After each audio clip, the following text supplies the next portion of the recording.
क्या ये सरकार की बहुत बड़ी नाकामी नहीं है कि आपके यही बेगुनाही का सबूत है। नरेंद्र मोदी के यहाँ दंगा इसलिए नहीं हुआ कि उन्होंने जो करना था वो कर चुके, जो कत्ल व गारतगरी करना थी कर चुके, जो खौफ मुसलमानों के दिलों में पैदा करना था कर चुके। और आज मुसलमानों की बदनसीबी यह है कि गुजरात में हत्यारे को भी वोट देते हैं। इलेक्शन एक्सप्रेस पर आज हमारे खास मेहमान हैं उत्तर प्रदेश सरकार के कद्दावर नेता श्री आजम खान। स्वागत है सर आपका। हम उत्तर प्रदेश में जिस तरीके से ट्रैवल कर रहे हैं, जगह जगह हम देख रहे हैं कि चुनाव बहुत हद तक कम्युनलाइज और पोलराइज हो गया है। इसके लिए आप किसको जिम्मेदार हैं? मीडिया को। क्यों? इसलिए कि आपको बहुत पैसा मिला है नरेंद्र मोदी से और फाशिस्ट ताकतों से। पैसा नहीं मिला है।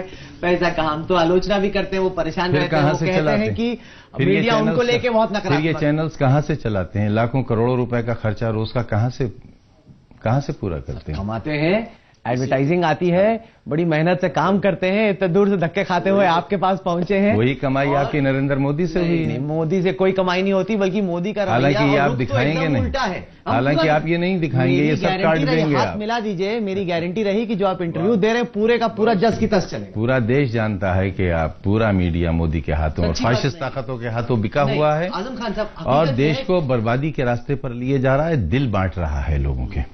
वहां पे हमारी लोगों से मुलाकात हुई, मौलाना अरशद मदनी का इंटरव्यू भी हुआ।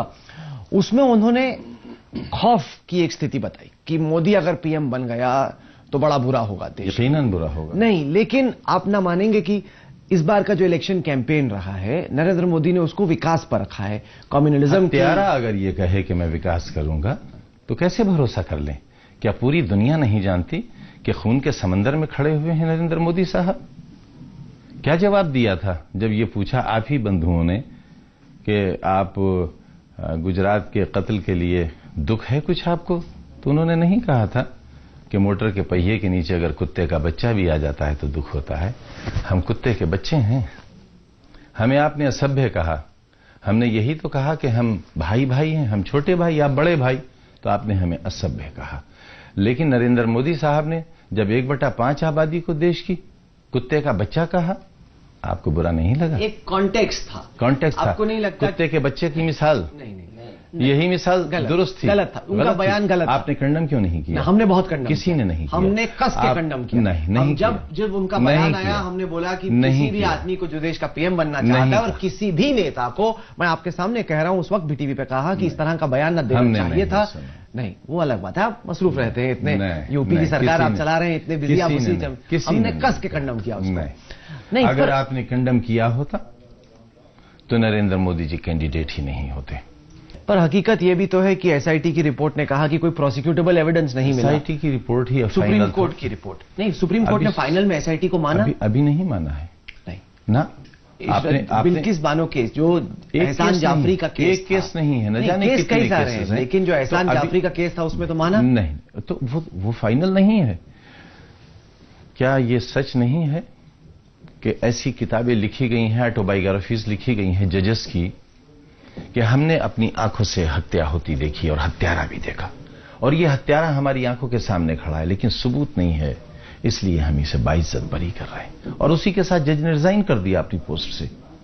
नरेंद्र मोदी ऐसे ही हत्यारे हैं। पर मैं आपसे जानना चाहता हूं कि अगर आप देखें, कहीं पे भी आप ट्रैवल करते हैं, आप खुद काफी घूमते हैं, लोग लगातार इस चुनाव में मोदी की चर्चा करें। कुछ लोग हैं जो मोदी से परेशान हैं। नहीं, केवल मीडिया छोड़ दीजिए, आप आम आदमी से बात कीजिए। कुछ नहीं, एक हवा है, एक लहर है। आपको नहीं, लहर नहीं है, लहर आपने बनाई है। हम कैसे बना सकते हैं? पैसे से नहीं, पैसे से लहर मेरे पास पैसा हो, जमीन पे लहर बन जाएगी। कहां है लहर?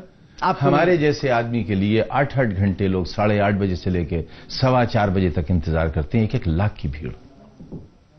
क्यों? इसलिए कि हम सच कह रहे हैं, हम लोगों की आवाज हैं, लोगों की जुबान है, उनका दिल है, उनकी धड़कन है इस वक्त। हमने कल पूछा जो आप बंधुओं से कि कहां थे आप? आपने सिर्फ हत्याएं दिखाई, हत्यारे क्यों नहीं दिखाए आपने? बलात्कार दिखाया, बलात्कारी क्यों नहीं दिखाया आपने? जो पार्टी हत्या करने वालों को टिकट देकर हीरो बना रही है, उसका राज होना चाहिए। दूसरे ये कि आज भी मेजर मेजॉरिटी तो हिंदू भाइयों की है, देश तो उन्हीं का है, हम तो अकलियत हैं यहां। एक हिंदू नरेंद्र मोदी, बाकी मुलायम सिंह यादव, शरद यादव, शरद पवार, नीतीश कुमार, ममता बनर्जी, फलां फलां, ये भी तो हिंदू हैं। एक तरफ सारे देश के हिंदू, एक तरफ एक फाशिस्ट हिंदू, देश किसके साथ जाएगा? पर आपकी सरकार पर उनका पैसा काम नहीं आएगा। पैसा छोड़िए। और देखिए, भारतीय जनता पार्टी तो अपना मुकदमा हार गई। इसलिए हार गई कि जिस दिन हिंदुस्तान के 2 राज्यों के चुनाव हो गए, वोट पड़ गए, उस दिन तो आपका घोषणा पत्र जारी हुआ। आप राष्ट्रीय पार्टी हैं कब? सर, आपकी राष्ट्रीय सोच है कब? आपका राष्ट्रीय स्तर है कब? देश का बादशाह बनने वाला आजम खां की भैंसों की फिक्र रखता है, ये उसका मेंटल कैलिबर है। सर, ये रामपुर को बिजली कितनी मिलती है इसकी फिक्र, इसलिए कि ये मुस्लिम बस्ती है। मेरे यहां बिजली अगर 2 घंटे ज्यादा मिली तो नरेंद्र मोदी साहब को इसका दुख है। मेरी भैंसें मिल गईं, ये दुख है कि आजम खां भैंस का मालिक क्यों था? नहीं, पर ये बताइए, आजम खां भैंस चराने वाला क्यों नहीं है? यही हमने पूछा है लोगों से। भैंस चराने वाले बनना चाहते हो या भैंस के मालिक बनना चाहते हो? सर, पर ये बताइए, जब आपकी भैंसें गायब हो गई, आपने रामपुर की पुलिस को उसके पीछे लगा दिया, इतनी यहां पे कानून व्यवस्था की प्रॉब्लम है, देश भर में चर्चा हुई। यहां पूरे देश को बताइए ये कि मिनिमम क्राइम अगर कहीं है तो रामपुर में, 100% अगर कहीं क्राइम कंट्रोल है तो रामपुर में। और विकास दिखाइए रामपुर का, पूरे देश के लोगों को लाकर दिखाइए, इसे। पर सर, ये क्या बात है, आप बड़े मंत्री हैं, लेकिन अगर भैंसें घूम गई तो पुलिस फोर्स मतलब आजम खान की भैंसों को खोज रही है। अगर भैंसें नहीं मिलती तो आप मेरा जीना हराम कर देते कि इतने कद्दावर मंत्री की भैंस नहीं मिली तो आम आदमी की भैंस कहां से मिलेगी? जिद भी आपकी, पट भी आपकी, नरेंद्र मोदी से पैसे इसी बात के मिले। नहीं, ये आपकी एक कंस्पिरेसी थ्योरी है, अजीब सी कंस्पिरेसी थ्योरी में चवन्नी का दम नहीं है। देश जानता है कि पूरा मीडिया बिका हुआ है, इलेक्ट्रॉनिक मीडिया खास तौर से। आलोचना क्यों होती है आजम खान की, इस पे भी थोड़ा सोचने की जरूरत है। इसलिए आजम खान का दामन बिल्कुल साफ है। नहीं, वो आप नहीं है साफ। नहीं, मैं आपसे सवाल पूछ रहा हूं। कोई एक इल्जाम पूरे देश में, कोई एक, मैं सवाल पूछ, हिंदू, सिख, ईसाई मेरे कलम से नाइंसाफी के फैसले की दे मिसाल। जैसे मेरे दामन पर कोई रिश्वत, हराम खोरी का, कोई नाजायज का कोई दाग हो तो बताए कोई। क्योंकि जब हम दिल्ली से निकल कर रामपुर की तरफ आ रहे थे, जगह जगह बात हुई, बहुत लोगों ने कहा कि समाजवादी पार्टी की सरकार और आजम खान खास तौर से केवल एक समुदाय विशेष के लिए ज्यादा ख्याल रखते हैं और बाकियों के बारे में इतनी चिंता नहीं करते, अपने वोट बैंक समंदर में फेंक दूं ले जाकर इन्हें मुसलमानों को। नरेंद्र मोदी भी मार रहे हैं, मीडिया बंधुओं आप भी मार रहे हो, ये बेचारे कहां चले जाएं? नहीं, इन्हें कहा अच्छा, थोड़ी कह रहा है कि आप मुसलमानों का ख्याल ना रखिए, लेकिन आप हिंदू मुसलमान, इन्हें कहीं जाने की इजाजत दिलवा सकते हैं आप? नहीं, कहीं नहीं जा सकते, हमारे देश की वास्तविकता है। बहुत परेशान। नहीं, और सब सच कहते हैं हम आपसे, मुसलमान बहुत परेशान है। क्यों भड़काया जाता है, क्यों एक खौफ पैदा किया जाता है? मुजफ्फरनगर में क्या किया गया उनके साथ? दोनों तरफ से यही मादरे वतन के तकाजे हैं, ऐसा ही सलूक होना चाहिए। नहीं, इधर से ना उधर से। इधर से क्या हुआ था कि जो हमने देखा कि कानून किस लिए है? मैं गलती करूंगा तो मेरे लिए भी कानून है, आप गलती करेंगे तो आपके लिए कानून नहीं है। आप डीजीपी को घेर लेंगे, एडीजीपी को घेर लेंगे, हजारों लोग, महिलाएं और बच्चे हथियार निकाल लेंगे, ऐसे चलेगा कानून का देश?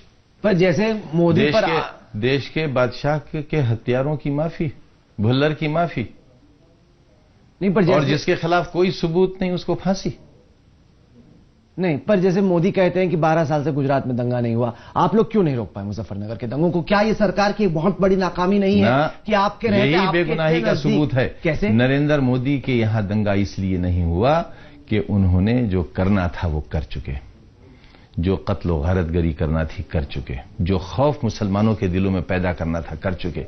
और आज मुसलमानों की बदनसीबी यह है कि गुजरात में हत्यारे को भी वोट देते हैं वो, क्योंकि क्या करें, नहीं वोट देंगे तो मारे जाएंगे, बहन बेटियों की इज्जतें नहीं बचेंगी, बच्चे तेजाब में गलाए जाएंगे। पर यह भी तो हकीकत है गुजरात की कि पहले 2002 से पहले हर साल में दंगा हुआ करता था। कुछ ना कुछ तो उपलब्धि है ये कि 2002 के बाद एक भी दंगा नहीं हुआ। आजम खान साहब, ये बहुत अच्छी बात है कि इतने बड़े दंगे के बाद कोई दंगा नहीं हुआ, दहशत ज़दा कर दिया गया मुसलमानों को। असम में दंगे हुए, उत्तर प्रदेश में दंगे हुए, महाराष्ट्र में दंगे हुए, सेक्युलर गवर्नमेंट के रहते दंगे हुए। मुसलमान लड़े, मुसलमान से हिंदू लड़े, ये दो व्यक्तियों का झगड़ा है। लेकिन कोई सरकार दंगा कराए, इससे ज्यादा अफसोसनाक। आप भी तो नहीं रोक पाए दंगों को, आपकी पुलिस क्यों नहीं रोक पाई? दंगा रोक पाना अलग, दंगा कराना अलग।